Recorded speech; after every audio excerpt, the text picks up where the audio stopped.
Hindi ka mananalo. Mananalo lang kung aminin mo ang totoo kung saan mo dinala ang pera. Kasi pag ibig sabihin ng confidential fund, ano ba yung rason at saan ba mapupunta dapat ang confidential fund?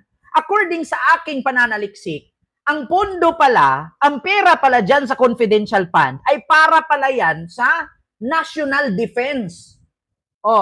So, ngayon, ano bang ibig sabihin ng national defense? Yun daw yung gagamitin para sa armas, gamit pang digma, gamit pang teknolohiya, para sa national defense, para pang salba sa ating bansa, laban sa mga mananakop, mga katulad ng mga Chinese spy. Ang problema ngayon, diyan ba napunta ang pera sa national defense? Ang tanong, wala naman tayong kalaban, hindi naman tayo nagera. Tanungin ko kayo, ang confidential fund ay dapat sa national defense.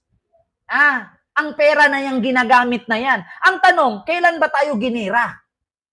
Ano tayo, Israel lang? Maniniwala pa ako na ang Israel malalaki ang kanilang confidential fund kasi lagi silang nagera. Maniwala ako na malaki ang confidential fund ng Russia at ng Ukraine kasi nagigera sila. Sa Pilipinas, wala namang gera. At higit sa lahat, wala din tayong calamity. Wala tayong sunog, baha, lindol. Di ba? So, paano mo nasabi na tama ang paggamit ng confidential fund? Ang confidential fund pala na pera ay para sa national defense. Wala naman tayong gera. At higit sa lahat, nung tinaga ng Chinese Coast Guard, ang daliri ng Filipino Coast Guard, wala naman silang natanggap na pera mula sa confidential fund ni Sara para sa national defense. Di ba? Saan napupunta ang pera ng confidential fund na kumpara daw sa national defense? Wala naman tayong gera sa Pilipinas. Di ba? Ngayon, mga Pilipino, mga DDS, isipin ninyo, paano nyo nasabi na tama ang paggamit ni Sara ang confidential fund? Wala namang gera sa Pilipinas. Ang confidential fund ay ginagamit yan para sa calamity, baha, lindol, sunog, gera, tagutom, taghirap. Naghirap ba ang Pilipinas? Nagutom ba ang tao? Nagbaha ba? Naggera ba? Nasunugan ba? Nagka-pandemya ba? Walang pandemya. Tapos na. Saan napunta ang pera? May resibo. Saan may baha? Saan may sunog? Saan may lindol? Nakaraan linggo ang nilindol, Myanmar at Thailand. Hindi naman parte ng Pilipinas ang Myanmar at Thailand. Para idonate ni Sara doon ang confidential fund. At higit sa lahat, hindi miyembro si Sara ng Thailand at Myanmar kasi Davao City lang siya. Bakit? Nabalitaan nyo ba sa Davao City na may laging lindol? Oo, may baha. Di ba? Pero hindi araw-araw may baha. Tapos na baka imposible na pangalan Mary Grace Piatos tumatanggap ng confidential fund. Yun pa nga lang 11 days niya na inubos ang 125 million, saan napunta yun? Wala namang bagyo nung 11 days. Saan kayo nakakita ng calamity 11 days? 125 million. Sige nga, mga kababayan, tapos sabihin niya ngayon, mataas ang kumpiyansa niya na mananalo siya. Paano niya i-explain ngayon? Saan banda sa Pilipinas nasunugan ng 11 days na ubusan ng 125 million na ubos niya? Saan banda sa Pilipinas na binaha na nakaubos siya ng 125 million? At saan banda sa Pilipinas, ituro ninyo ang mapa, buti pa nga ang West Philippine Sea, may mapa na eh. Ituro ninyo sa Pilipinas kung saan banda may nagera na gumasto si Sara ng 125 million in just 11 days.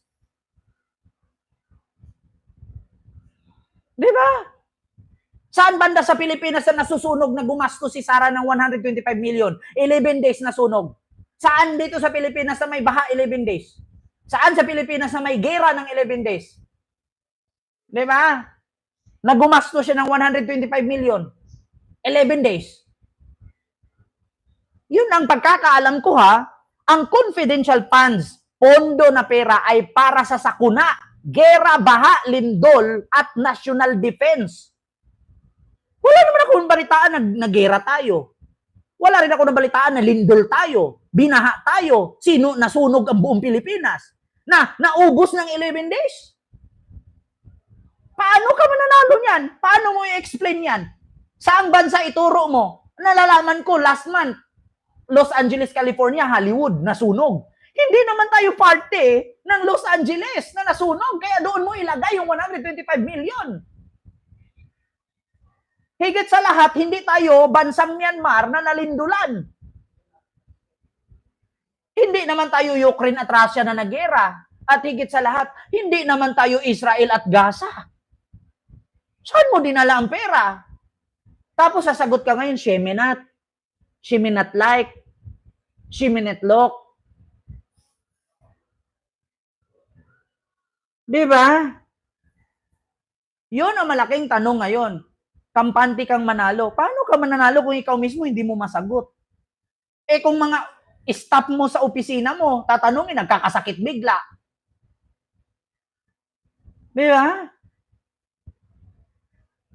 Yun. She may not like. She may not know. She may not do. Tapos kampante siyang manalo. Paano kayo papanalo ng abogado mo kung ikaw mismo yung magsalita? Hindi mo aminin kung saan mo dinala. Sabi nga ni Pangulong Bongbong Marcos, aminin mo na. Kaysa idaan mo pa sa kwentong chichirya. Yeah? Anong sabi ni BBM? Dinaan mo pa kasi sa kwentong chichirya. Aminin lang, napakasimple eh. BBM. Ito ha. Kaya nga, sa totoo lang mga kababayan, matatawa ka eh. Anong sabi ni BBM? Pakinggan ninyo. Bahala ang mga pahayag na narinig natin itong mga nakarang araw. Nandyan ang walang pakundangang pagmumura at ang pagbabanta ng planong ipapatay ang ilan sa atin. Kung ganun na lang kadali ang pagplano sa pagpatay ng isang presidente, paano pa kaya ang mga pangkaraniwan na mamamayan? Ang ganyang kriminal na pagtatangka ay hindi dapat pinapalampas. Yan ay aking papalagan. As a democratic country, we need to uphold the rule of law.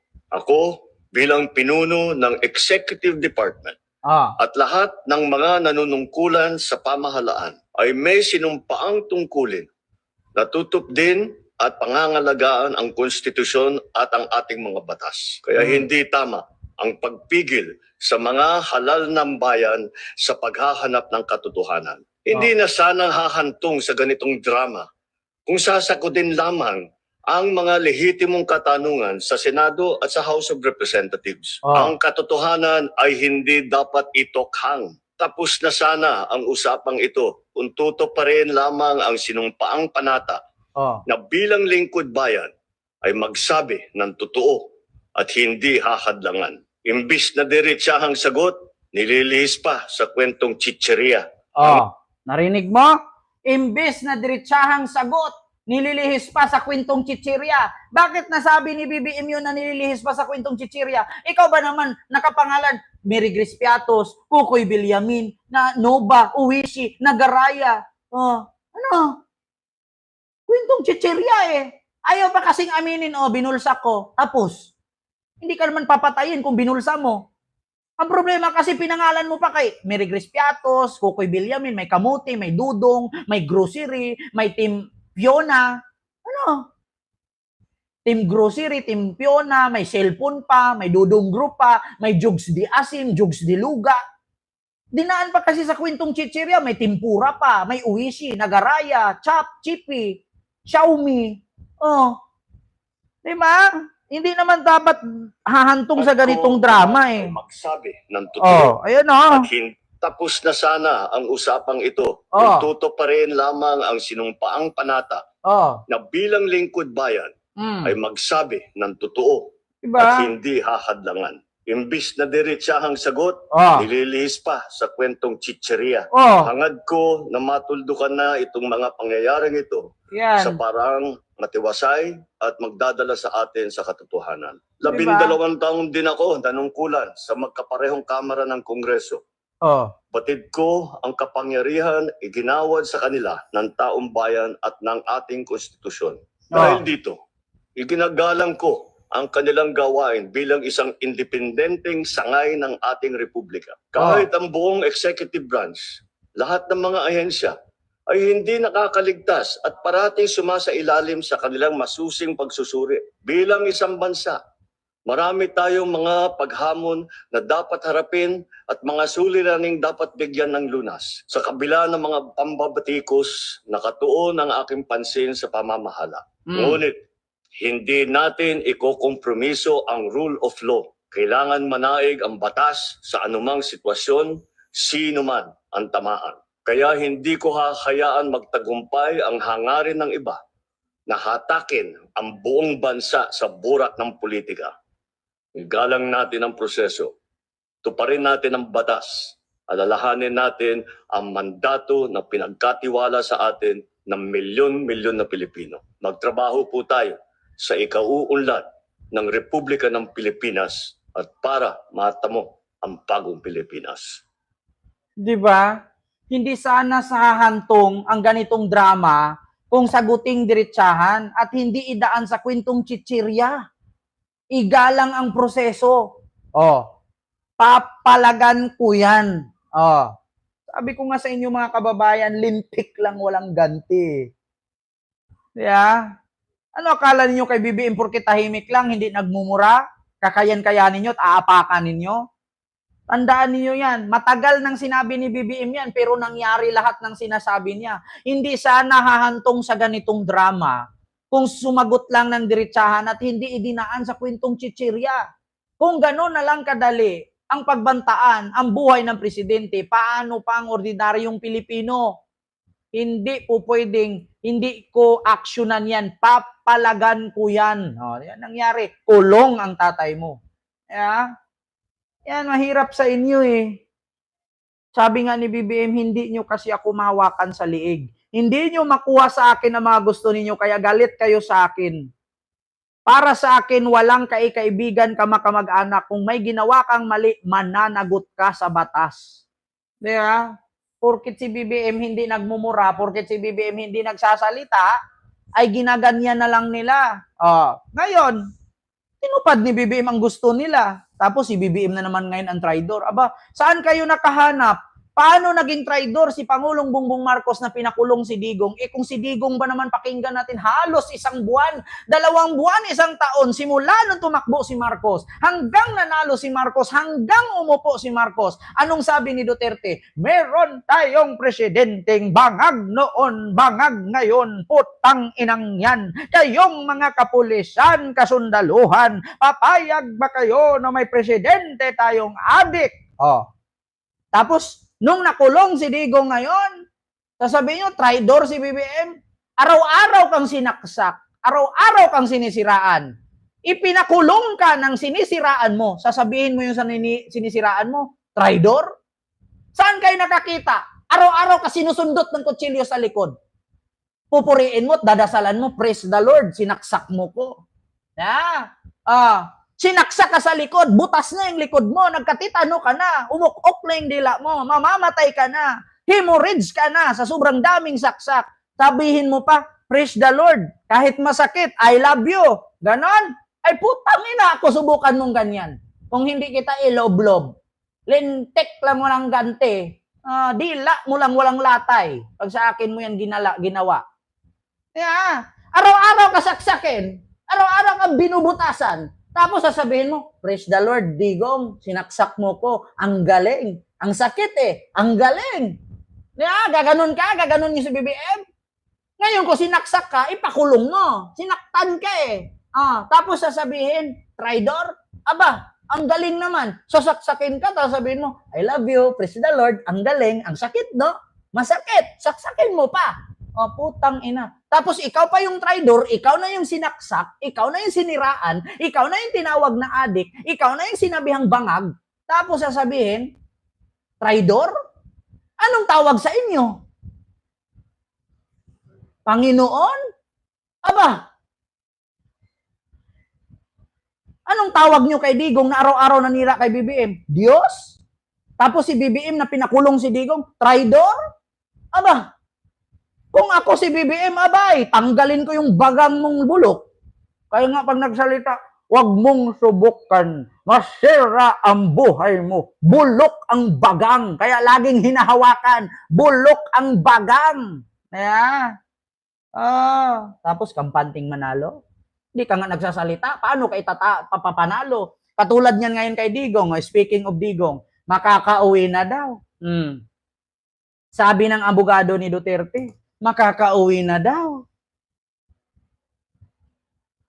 Malamang, sabihin talaga ng abogado ni Duterte na makakauwi na siya. Para pampalubag loob. Alangan naman sabihin ng abogado ni Digong na hindi siya makakauwi, hindi siya makakabalik. Di napalitan siya ngayon, tatanggalin siya. Eto. May ads lang. Umaasa pa rin ang kampo ni dating Pangulong Rodrigo Duterte na maibabalik ito sa Pilipinas bago pa man magsimula ang confirmation of charges nito sa September 23.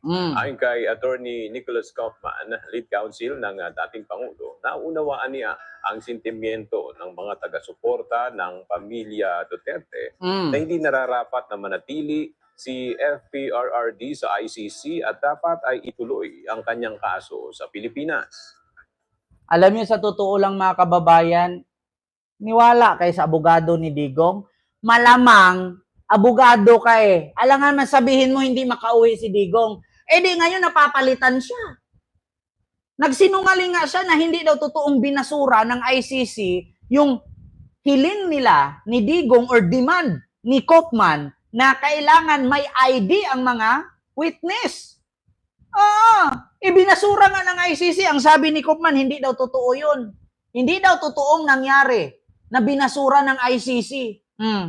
Diba? Makakauwi na daw si Digong, sabi ng abogado. Paano ka namin papaniwalaan? Hindi pa nga nag-umpisa yung hearing, pinapauwi mo na. Ito. I certainly hope so. In fact, I can't understand why he's here. He's a Filipino citizen. There's a Filipino president in that country who threw a Filipino citizen over here to be tried. Why isn't he in the Philippines? Why isn't he being tried in the Philippines? Why is there not a Filipino judge who is trying him? Ito mga kababayan, naisipan nyo ba, sabi niya, bakit daw hindi sa Pilipinas ikulong? Bakit daw hindi sa Pilipinas litisin? Bakit daw hindi Pilipino na abogado ang maglilitis kay Digong? Tanong ko lang, ayaw mo bang mabayaran? Kung ganun pala, Nicolas, wag mo na tanggapin yung bayad ni Duterte sa'yo. Ayaw mo pala maging abogado sa kanya eh. Bakit daw hindi Pilipinong husgado ang maglitis kay Digong? Bakit daw hindi siya sa Pilipinas ikulong? Bakit daw hindi Pilipinong abogado